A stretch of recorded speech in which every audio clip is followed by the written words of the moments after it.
You know, sometimes you come across an idea that completely transforms the way you do things. Using a soil block did that for me in the garden.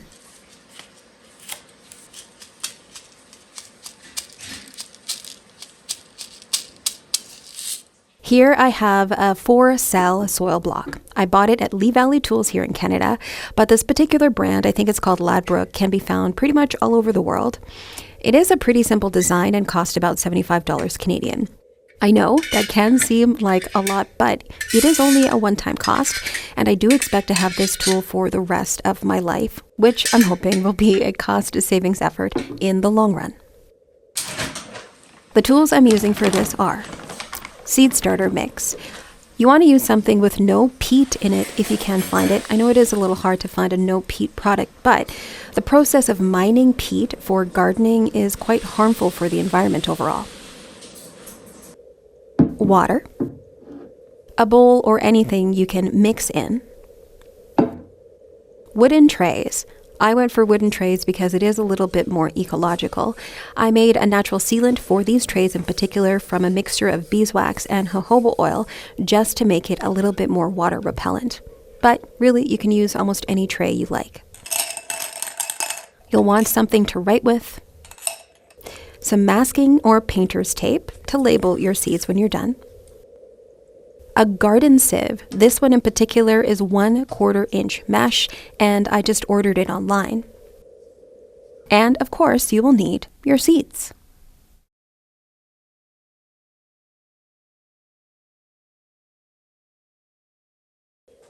I start by sifting the seed starter mix. This will get out any larger particles like large perlite, some stones maybe, or even pieces of bark that tend to come in these soil mixes.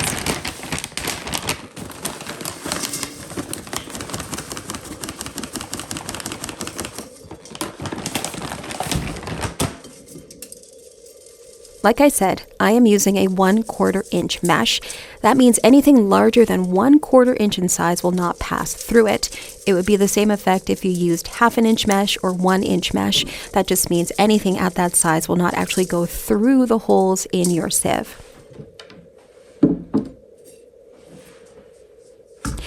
And once the sieving is done, I'm left with this more even texture you can see here. There really aren't many big particles in it, and it's light and fluffy.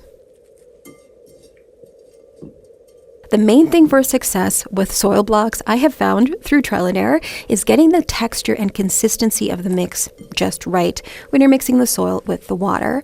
There really is no exact measurement for how much water you need to add. You really just have to try it yourself and see what works for you. But something I have noticed across the board, no matter how many mixes I do, is that you will actually end up needing a bit more water than you think you do. You want for this to be quite wet. Not so wet that it's like ruddy porridge and it's not sticking together, but wet enough that it sounds squishy and quite a bit of water squeezes out. Something I use to test whether it's ready is how well it actually stays in a clump if I squeeze it a bit in my hand. If it flakes apart too easily, I know I need a bit more water.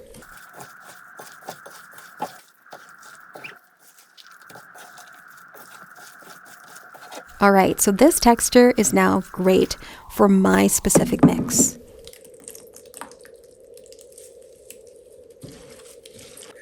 Now we need to pack the soil blocker tool. You want to pack it quite tightly, but not so tight that you're squeezing all of the water out, because you do still need it to be quite wet.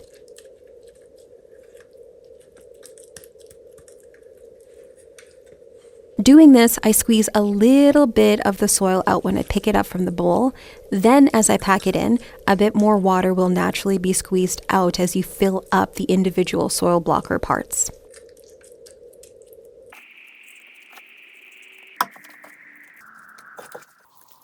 I try to make sure that all the blocks have an even amount in them, and I also do clean up a little bit on the sides and make the bottoms flush and flat as I can.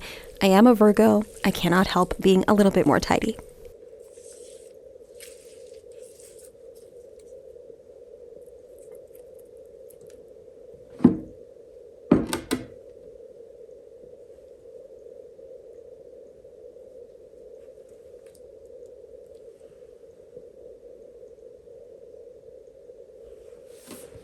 Personally, I picked my trays that I'm using for this based on how many blocks I thought I could fit into each one. These trays in particular hold an even 18 blocks each, so you can just kind of work out for your own trays how many you think a tray could fit if you are using a 4-cell soil blocker like this, or whatever size soil block you do end up buying. To press out the soil from the tool, you want to hold it steady on the tray and push down slightly to get contact between the blocker tool and the tray. As you are pressing the lever down, you'll want to ease up on the pressure you're putting on it. Here, you really do want to let the tool do the work to push out the blocks. You really don't need to add much pressure or force from yourself to do this.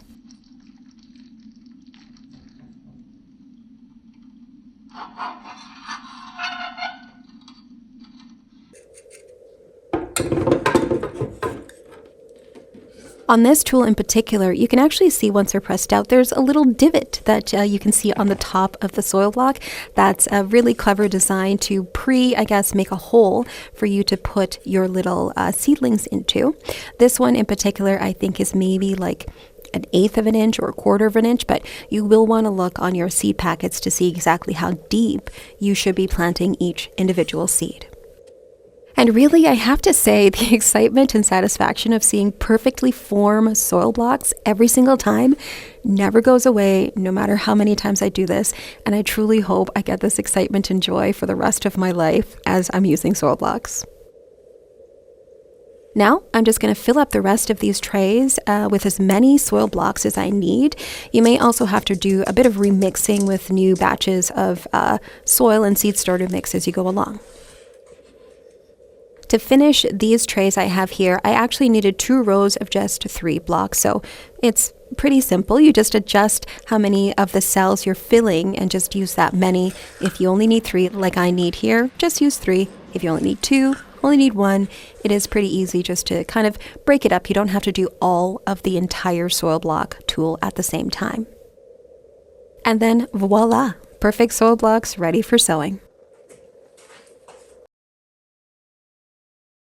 I'm growing several crops this year, but for this tray in particular that I'm showing you, I am going to sow red onions, shallots, and then some ornamental dahlias. In some other trays, I am also going to sow marigolds for companion planting with my vegetables. So the sowing is actually pretty simple. It doesn't really differ than if you're using pots or other seed trays. You just want to follow the instructions on the seed packet to know how deep the seeds need to be.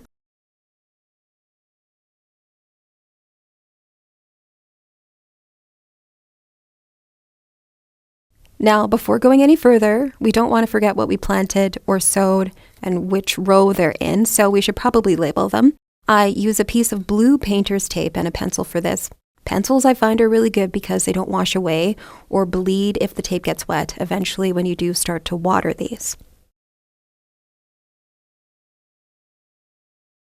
And once the seeds are in, now you just go in and cover them with a bit of that sifted soil. Not a lot, just a little bit to make sure they're covered. A key part of any seed sowing, really, no matter what method you're using, is to make sure the seeds have good contact with the soil. So you want to pat them in a little bit, not so much because you don't want to compact the soil, but just pat them in a little bit just to make sure they're getting good contact with the soil there. Okay, we've come this far. The next step is watering the seedlings. I like to use water as a precision tool in gardening. Any supplementary water I add is done in a really controlled way. This is mostly to avoid waste. Water is such a precious resource, and it is an extra precious resource for us in our gardens. For seedlings, I like to use these little squeeze bottles. They're genius. They're bottles I had in my kitchen. They were holding some homemade sauce, and I saw them one day, and I thought, oh, that'd be perfect for being a bit more careful with watering seedlings. All you're really doing here to water these in is you're watering that little bit of soil that we sprinkled on top that was dry. So now this precision way of doing it makes that a lot easier, and you're also not disturbing the teeny tiny seedlings and kind of moving them around in the soil where you initially put them. And that means I'm not over watering anything either. So this step here is optional, but I do sometimes like to cover the trays with a little bit of cling wrap until the first seedlings pop up. This keeps them from drying out a little bit, and it also creates a bit of warmth and humidity until the seedlings start to grow a little bit on their own.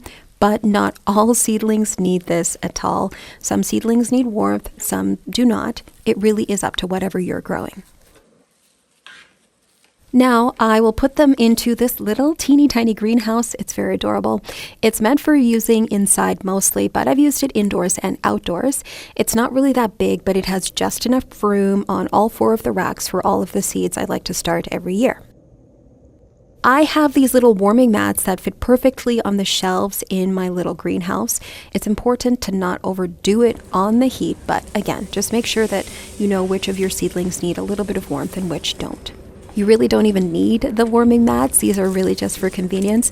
I've had luck just putting seedlings on a really warm windowsill, or even at times I have put them on the countertop on top of where my dishwasher is. And whenever we run the dishwasher at night, that generates enough heat to warm up that countertop just to get a little bit of lower heat from underneath to the seedlings. The moment your seedlings do start to emerge, they need a good amount of sunlight. You really don't want to delay anything here. So it is important to make sure that your light source is ready to go before your seedlings do start to pop up. The lighting I have here in particular has 3 wavelengths: red, blue, and then full spectrum. Honestly, I use them all simultaneously. Red light is good for some things, blue light is good for others. Full spectrum, you really can't go wrong. You will be able to get some good quality seedlings with full spectrum light. But again, nothing beats sunlight. If you can give them natural sunlight, that is a great thing to do instead. Here's an example of a little test batch I tried for my soil blocking this year. I sowed these purple sprouting broccoli, a couple varieties of cucumbers, and tomatoes about 2 weeks ago. You can see here the perimeter of the tray always dries out a little bit faster, which makes sense. Things on the outside are exposed to more airflow. And really, it's quite easy to see when these soil blocks need to be watered.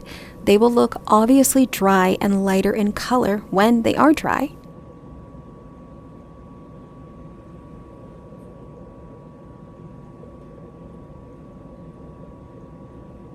You can see here the difference between these two. The one on the left is dry, and the one on the right has a bit more moisture left in it.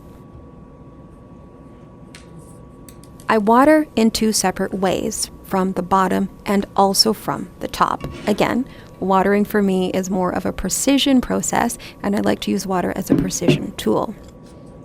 I use a squeeze bottle to water the tops where the delicate seedlings are, because they are pretty young and they are pretty delicate, and I don't want to disturb them too much. I also don't want to move the soil around too much on the top either.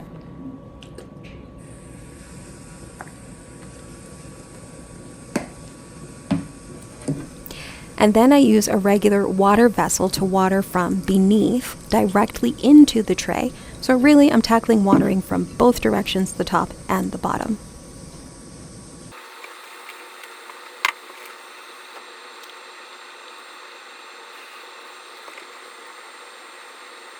When you are watering though from the top, you want to make sure you're getting down the middle of the trays as well, and also the sides around the perimeter near the outside, just to make sure you're getting all of the sections. You do want to keep these moist, but you don't want them to be soaking wet. Obviously, they will fall apart if they do start to get too wet, but no plant really likes to sit in too much damp at this point, especially when you're doing them in a controlled situation inside your home like this.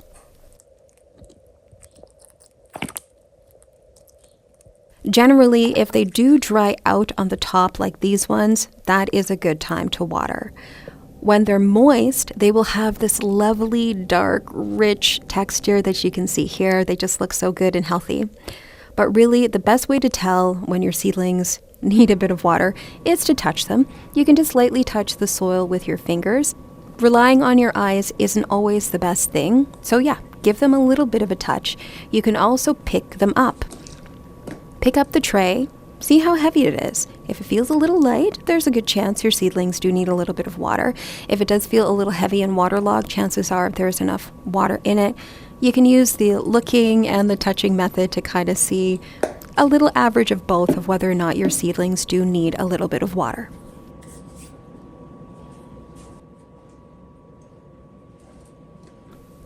I am also going to re-sow 2 of these blocks that did not germinate. These are the lemon cucumbers. The seeds are a couple of years old, so I'm not surprised that they didn't germinate as well. They did end up germinating, though, a little while after re-sowing the second time. After a seedling is up for about a week or so, I do start to feed them with a natural seaweed fertilizer. I do feel compelled to give you a little note here about fertilizer. I use it as a precision tool. I want to use it wisely and also conservatively.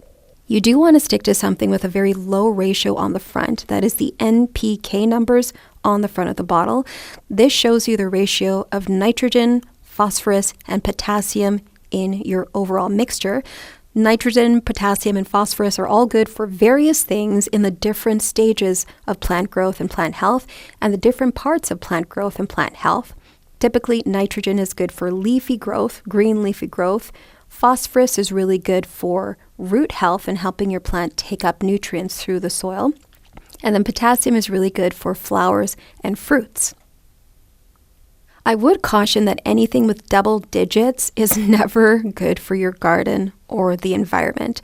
High fertilizer ratios mean your soil is actually being disrupted from doing its own natural processes. In nature, nature has worked out this really great symbiosis between every single element.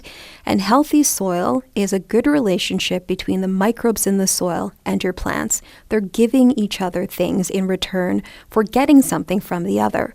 When we are artificially adding a lot of nutrients to the soil, we're disrupting that natural process of symbiosis and give and take between your plant and also the microbes in the soil. And so then your soil becomes depleted over time, and you'll find you'll just have to keep pumping it full of more and more fertilizer. Instead, a little goes a really long way. You don't want to replace systems. You want to just give the system a little bit of a boost and maybe a little bit of a head start. For me, I use the seaweed fertilizer as a tiny boost for anything that is in like a pot-like environment. For seedlings, mature vegetables in pots or grow bags, or even my houseplants, because those environments aren't natural. They're not really connected to natural water systems or natural microbe systems, like you would find something in the ground outside in nature where it can connect with a bunch of other things that are all working together to make the soil healthy.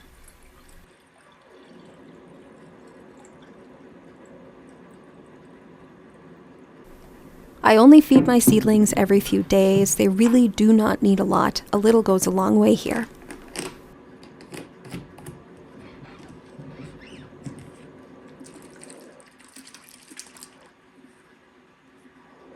I'd also recommend making sure that your seedlings are watered first, then you want to go in afterwards and feed them. That way, you're not wasting all of your feed and it's not running directly through your soil into the pot. Anybody who has ever gardened or watered a houseplant will be able to tell you that when something is really, really dry, the water just rushes through it at first. It does take a little bit of time for that water to start settling and clinging to that soil. So you just want to water it regularly with water. Once your soil becomes saturated with water, then go in with your feed so that the water in the feed clings to that soil instead of just rushing through. This will ensure that this lovely feed you have isn't being wasted and it's actually staying where you want it to be. And very excitingly, here is a batch of marigolds that I sowed not too long ago, and they are just starting to emerge. Even though it's still a little cold outside, I am so excited to see these seedlings emerge. There is something magical, and I don't think I'll ever get sick and tired of seeing seedlings pop up every single year. It's like a new experience just watching life unfold before your eyes, and they really just hold the promise of a great gardening season ahead. I hope you have a lot of success as well.